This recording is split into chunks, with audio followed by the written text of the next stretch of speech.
2026년 현재 사법연수원 출신 변호사의 희소성과 프리미엄이 더 커졌다는 말이 맞는지 질문 주셨는데요. 답변에 앞서 제 소개를 먼저 드리겠습니다. 저는 주식 정보와 무료 법률 상담을 제공하는 한주원의 아바타입니다. 법률 상담을 주업으로 하는 유튜버 변호사는 아니지만 로펌과 채권 추심 회사에서 본부장 등으로 10년 넘게 일한 실무 경험이 있습니다. 그리고 제 아내가 현재 활동 중인 사법연수원 출신 변호사입니다. 그래서 저는 일반인 수준을 넘어 로스쿨 출신 변호사 정도의 이해도로 사건의 구조나 수사 흐름, 핵심 쟁점까지는 충분히 설명해 드릴 수 있습니다.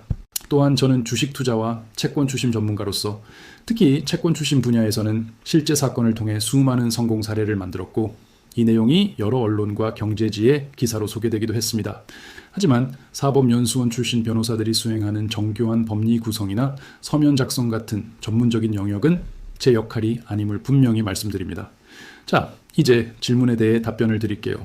교과서 같은 설명 대신 현실적인 이야기를 해드리겠습니다. 사건은 수사, 기소, 재판, 그리고 돈을 받아내는 채권 회수 과정으로 이어집니다. 이 과정에서 어느 지점에서 어떤 판단을 하느냐에 따라 결과가 완전히 달라집니다. 특히 수사 단계에서 경찰이나 검찰을 어떻게 설득하고 대응하는지, 채권 회수 과정에서 상대방의 재산을 어떻게 찾아내고 압박하는지가 승패를 가르는 핵심이죠. 이런 실무적인 감각과 경험이 정말 중요합니다.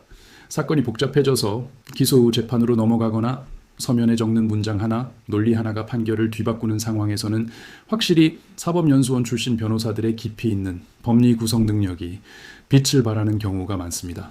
하지만 단순히 사법연수원 출신이라는 간판만 보고 선임하는 것은 위험합니다. 실제로 내 사건을 누가 처음부터 끝까지 책임지고 직접 진행하는지가 훨씬 더 중요합니다. 변호사를 선임할 때는 최소 2곳 이상 상담을 받아보세요.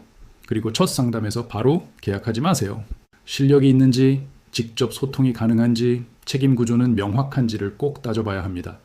특히 사무장을 통해 상담하고 계약을 유도하거나 사건 브로커가 개입하는 곳은 무조건 피하셔야 합니다. 이런 곳은 수임료만 받고 제대로 일을 안 할 가능성이 매우 높습니다.